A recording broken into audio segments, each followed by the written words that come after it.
Okay, fight fans, welcome to Coach's Corner, and we're going to talk about UFC 264, July 10th, which the top of the card is no other than the notorious Conor McGregor and Dustin Diamond Poirier.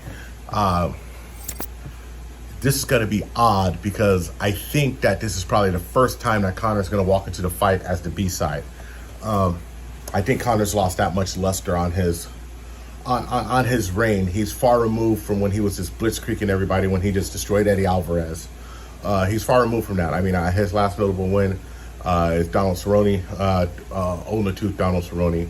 And Dustin Poirier is on the come up. I think that money opportunity has been done Conor well, but I think that Conor, that last knockout really took some shine off of him. So let's just break down the last fight, just in case any of you folks missed it. And let's talk about the first fight, and because it only took a second because it was just a blitzkrieg. And then let's talk about this final fight in that order. So, because the last fight is the most important, I want to start with it.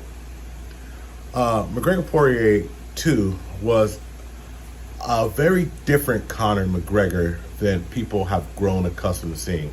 This was a boxing-heavy Conor McGregor who was just coming in boxing. Seems like he fell in love with the box game. Not a lot of kicks.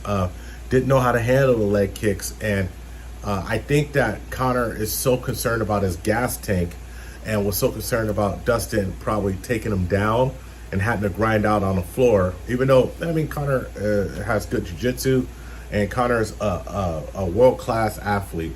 I think that just that gas tank has always been his Achilles heel. Let's just break it down to every fight that you've seen Conor really lose, he's been totally fatigued at the end of it. The Khabib fight, Khabib just drained his battery and dominated him. When he lost to Nate Diaz, what happened was that when Nate submitted him, he just ran out at the end. His body posture, he wanted to quit. Even the second Nate Diaz fight, which I scored for Nate, I think that Conor was out of gas, walking away with his hands on his hips. Just whenever you show that posture, if he was in Japan, he would have been red carded and disqualified. So, they weren't in Japan. I know everybody's going to tell me that, but just Conor's gas tank has been his Achilles heel.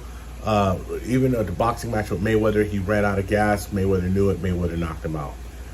Why do I say all of this, bring up all these past? Because I think that has turned, and that fear has turned Conor into a primary boxing mixed martial artist, meaning that he's just going to box, maybe have a little ground defense, but he's not going to throw a lot of kicks and a lot of wild stuff because he's worried about his gas tank. And the blueprint to beating Conor is to take him down on the floor and grind him out. So what does that mean? That means that when you take away all of those dynamic weapons that man had, and also you take away that carefree spirit that I can do whatever the hell I want and I'm going to win, you make him a one-dimensional fighter. And that's what happened with Dustin. Dustin came out, calf kick, ruined his leg, ruined his mobility. And then when Conor hit him with that big left hand, the timing wasn't there. It hurt Dustin. He shook it off. But the timing wasn't there. And this is what I mean by timing, just people who, casuals and understand. You can land a punch, and that's hard enough to do. But it's even more devastating to land a punch at the right time when someone's starting to advance or on their heels and out of balance. That's when they really get hurt. Not only do you knock them down, but if you knock someone down off balance, if they can't catch their balance, they hit their head off the mat, they're concussed.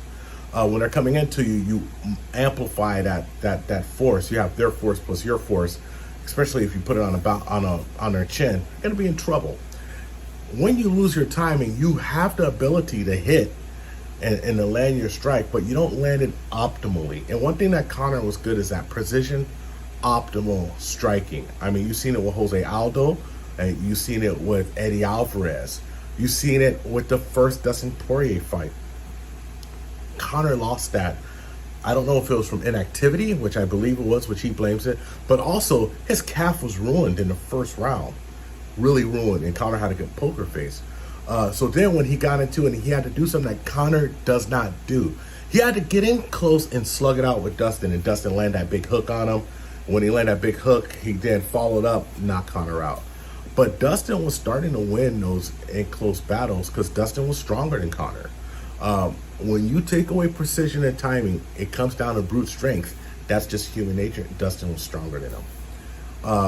And so that's what really the story of the first fight was, that Conor being rusty. But here's the thing. What has Conor done between then and now to improve his timing? Well, here's one thing he should have did. He should get almost totally away, in my opinion, from boxing. Conor had an amateur record. Conor's hands are solid. And he should really focus on the Thai boxing, really focus on Dutch kickboxing, really focus on karate, delivering your kicks and building your stamina. If he's done that, then he has a good chance of surprising Dustin Poirier. If he comes out the same way he did before, Dustin's going to eat his lunch. That prototype Conor of just boxing and beating people, you're not going to win against a young, hungry mixed martial artist. So last time I picked Dustin Poirier to win via guillotine. I think that that's still the best possibility and his best way to win. I don't think that Conor's going to play the game inside anymore. I think he's going to really be heavy on checking kicks. I think he's going to be super aware that Dustin can knock him out and that he just can't go in there and just be the brash Conor. Also, something that was very different, and I want to talk about the first fight now and bring it back to the second fight, was that the first fight with Conor and Dustin, Conor actually disrespected everybody. I'm not here to partake, I'm here to take over.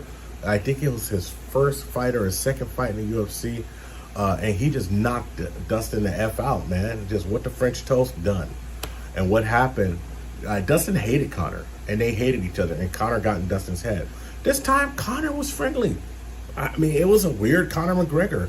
He didn't even do the most arrogant man in the world walk when he entered the ring, and that hurt Conor. If Conor comes back with that swagger, it's gonna be different. Is the difference enough to sway the fight? I think at best, Conor has two possibilities to win. Number one, he knocks Dustin out, catches him with the big left hand. There's still dynamite there. Dustin slacked off, didn't train as hard as he could. Maybe he was injured in training, something, and Dustin gets knocked out. Or Conor's best way to victory, he outlasts Dustin and outpoints him in a 5-round fight where he just wins. He avoids the takedown, avoids this. Now, what's Dustin Poirier's key to victory? I think that he has to make it ugly. I think that even when he was getting in close and shoulder shrugging Conor, when Conor did it back and Dustin said his was better, but still, you have to bother Conor and you have to get inside his head and you have to bring that little shadow of doubt that Conor has to have now, because not only has he been submitted twice in the UFC, once by Fulcrum choke where Khabib scared the daylights out of him, scared him into being nice his next few fights, but also he's been knocked out. And let's not even mention that Nate Diaz beat you up until you're tired and choked the crap out of you, right? So, I mean, there's been some adversity, and Conor's always bounced back in impressive nature. This is Conor's first rematch in the UFC. I do not believe that he's going to have the ability and the will to push himself to where he has to. His body looks good physically, but has he done the tough rounds? Has he stuck himself under a 200-pound Brazilian Jiu-Jitsu black belt with no way out and just suffered until he figured it out? Has he just pushed his endurance to the limit where he's just going to have an unlimited gas tank? And has he had time to do that? I don't know. I don't think so. I think what happens in this fight is that Dustin comes out and Conor maybe kicks a little more, but Dustin's been around. I think Dustin starts winning the boxing exchanges. I still think Dustin lands that inside leg kick.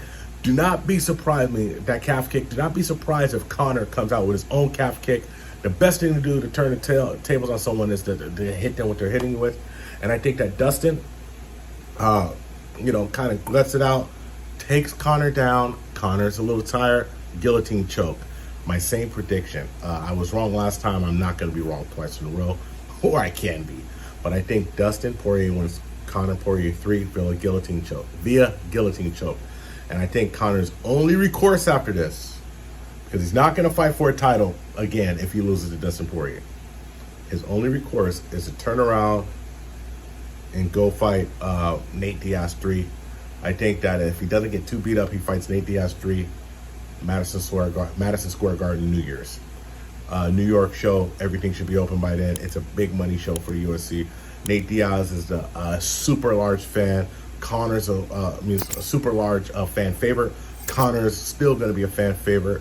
If things are open, the Irish fans are going to come over. It's going to be beautiful. So this is what I think it should be. Anyway, that's Coach's Corner. Diaz Poirier 3. I got Poirier winning a guillotine choke. You guys be safe out there, and we'll keep bringing you that mixed martial arts magic. Take care.